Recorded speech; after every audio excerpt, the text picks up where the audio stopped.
Hello guys, so we are joined by Andy and Jill today, owners at Inkspot, one of the venues we're working really hard to save. We'll be chucking the donation link into the comment box of this interview along with all our other posts, so look out for those and dig deep if you can.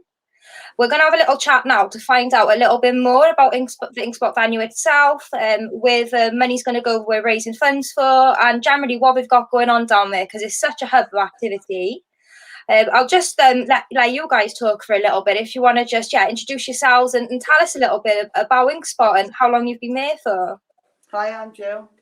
Hello, I'm Andy. I'm one of the founders of Inkspot. We were established in 1986 across the road. We first established as a stationery shop, then went into the art business selling art materials with obviously Howard Gardens Art College down the road. And we grew from there really. We moved into the church part in 1996. Renovated it. It's across the road from our original shop. We renovated it after 30 years, been 30 years derelict. It was in quite a state really. And there they turned it into an art centre, which grew. Arts and crafts grew, but in 2000, I joined in 2015. The company, so to speak. Obviously, I've been with Andy for a long time now. 2016 came and the internet came and took it all away. So we changed it into a venue for music and creative. It is also, I think, having that space available as well, especially being so close to town. Absolutely. And for yourselves as well, is it important for you to be involved in the creative community? And have you always done sort of things around that type of stuff? We came a more hands-on art centre when we moved into here, because obviously it's quite a big building. We incorporated gallery and studios in the building. We liaised quite a lot with the colleges and the schools and things in various projects. We took part in Made in Roth for 10 years since the festival began in various things. We've done community projects with All Nations Church and with the African community and the different committees which involved gatherings of different cultures really. Jill got more established when we became a hands-on art centre in 2016. The internet really took us from about 2012. We were quite a specialist shop, and anyone specialising, as we saw with Mother Care and Woolworths and Woolworths. Any shops that specialise, that's what hit us. So we had a choice in 2016 rather to turn it into flats or to utilise as a hands-on art centre. As an active art centre rather than just an arts and crafts. Absolutely. So we've got more music as well as the arts side of things. So, it's bringing it more of an active. So in performance sense, we moved into a creative centre where people can express themselves, and obviously with expression being quite a lot involved now through arts, crafts, and said performance. That's what we specialise in now. We've been here for over, I think it's coming up to about 33 years in this community, and we're well established as still in respect to the shop angle, but we're getting obviously more notice now, especially in the area we're in, as an active art centre. Before COVID-19 hit us. Yeah, definitely. We'll get you through this last little bit, man. We'll make sure you guys are still there and that the building still works as what it does best for sure. There's a good unity with New Era and various other projects approaching us, and it's good to have the building used in that respect. The building upstairs is built for performance. Acoustics are amazing. the building was originally obviously built for music and people. Like, and obviously it had a church denomination. And that's where we want to keep going, down that absolutely. road, They make it a very rather active than arts centre. flats. You know. No, I Unfortunately, think this you area guys has really suffered. It suffered from the Royal Infirmary closing down. Howard Gardens Tremorfa closing. area. It really does The need one-way street. it really does need an arts centre. We've got the library next door, which is becoming a dance school. We've got No Fit State Circus just over the road as well, just on the corner. Just along, so it'd be a nice little hub, you see. Absolutely, man. And there are amazing artists out there that, you know. Cardiff's got amazing talent. Amazing talent. It just needs a bit of unity, and I think after the pandemic, I think that will really come. When you know, and our building is built for unity and community. Yeah, absolutely. Yeah, definitely, and it's nice to carry that tradition on, I think, as well, because for anyone who hasn't seen Inkspot or noticed it before, it's the old church which comes just off Clifton Street, kind of opposite the Textile Garage, that sort of area. It's absolutely beautiful. There's such stunning architecture on the outside of the building itself, and inside as well. There's a lot of original features still there, and for you guys as well as being a creative space and a venue. What else have you got in the building? So I think you've got a cafe you usually run, this, you know, not during COVID times. What else have you got there? We've got a cafe, and as I said, we've got studios in the building downstairs. We've got 14 art and craft studios. We've got a gallery and obviously the main hall upstairs. We've got another community hall just on the second floor connected to the cafe. What we're thinking of doing there is dedicating a Thursday for the OAP over 65s.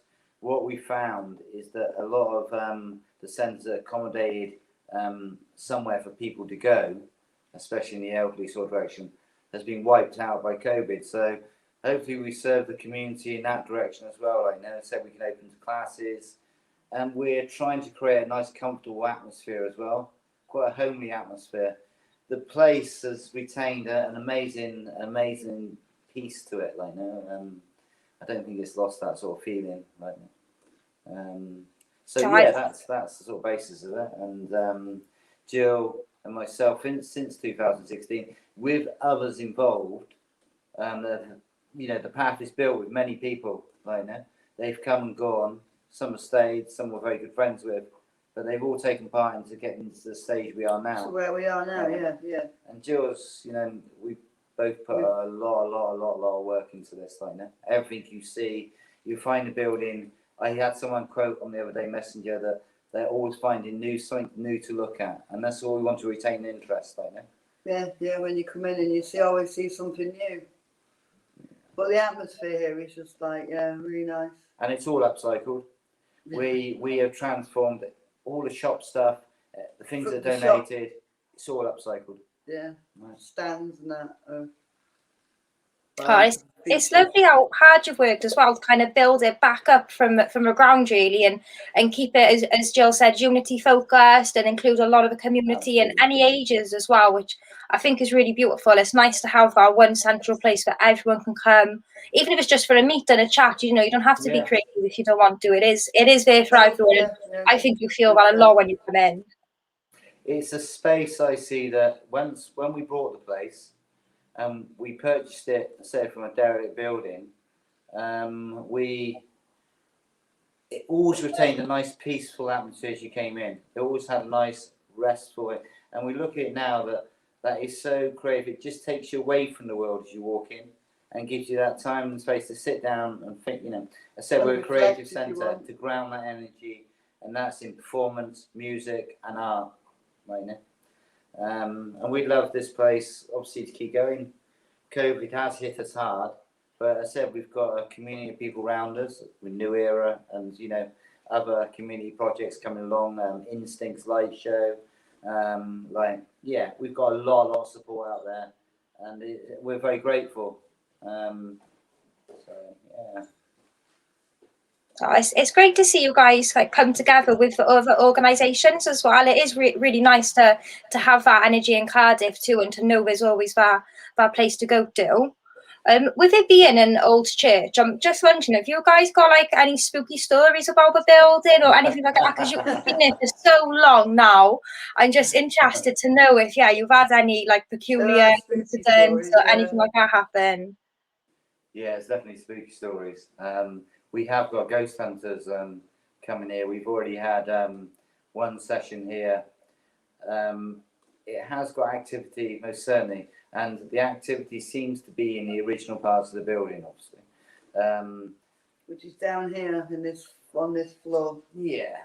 The most reported one was my mother, who works because we're a family business. We're built from when she worked the craft side. She was about 23 in the afternoon, and she saw a figure, which she thought she was a customer, walk down the original part of the aisle. She said the figure was striding. It was on a mission, and went through the side door over there, and she followed it, and there was no one there.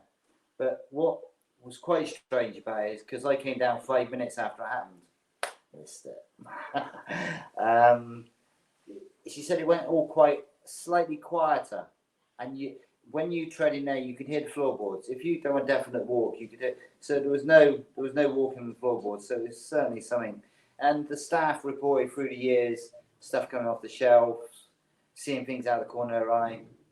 But it's an emotional building, so Yeah, you're bound to get some residue of people that were here yeah. want to come back. Yeah, So, definitely. But I suppose the energy is, is still there in the building. It's Because an old how old building. is the church itself? Is it? It's probably over 100 years old. Is it something like that? Probably. When was it? 1868 it was built, and unfortunately, give a tiny bit of history here. The church was built in 1868, and the lease ran out in 1968. And what happened was the church wanted to buy it, and they had the money to buy it, but the landlord didn't sell it to them. He sold it to consortium solicitors and estate agents, I heard, because I think what the impression was is that they're going to widen Newport Road, and this church would have been in the way. So obviously it'd been a land deal. But when we brought it in 1996, which had been 30 years derelict, it'd been used for a storage room for solicitors' records by now. So Anyway, look, we turned it around, and it's a beautiful building. absolutely. Oh, you've done wonders with it, and it's lovely as well. It's still standing. There's a lot of original buildings in Cardiff which are knocked down, 4 flats, which similarly was going to happen to your building, but it hasn't. But I think that's even more of a reason to keep these original buildings standing and keep them in the community and there for the community. I think it's really important. Yeah. The Victorians certainly know how to build a building. Considering when people do come in and visit, if they look at the architecture here, it wasn't built with power tools. This was all done. Every bit of wood, every screw was all made by hand. And I can say when we took the floorboards up in the place, the workmanship underneath the floorboards was as good as anything you see on top. So when we had when we brought the architectural thing down on it, he said this building will be around longer than probably quite a few buildings around here. And you can well believe it. It is such a sturdy, well-built building, and with attention to details upstairs with the acoustics are amazing. We've had opera here, we've had classical, we've had drum and bass, jungle, of course. We've had all sorts. We've had poets. We've had such an array of different genres here, Yeah. And it's something because it all comes down to a common genre of music and creating and performance, So it works very, very well here, and it retains the sound as well to a point. Yeah, we've done some amazing recording over the last couple of weeks there, and again, it was a multi-genre event, and everyone was suited here, whether it was a band, a solo artist, a bit of everything. It makes you feel relaxed as well, doesn't it, man? When Definitely. you're there, it gives a nice, relaxed feeling, and people can really kick it out, Yeah. And blind how about Absolutely. done amazing.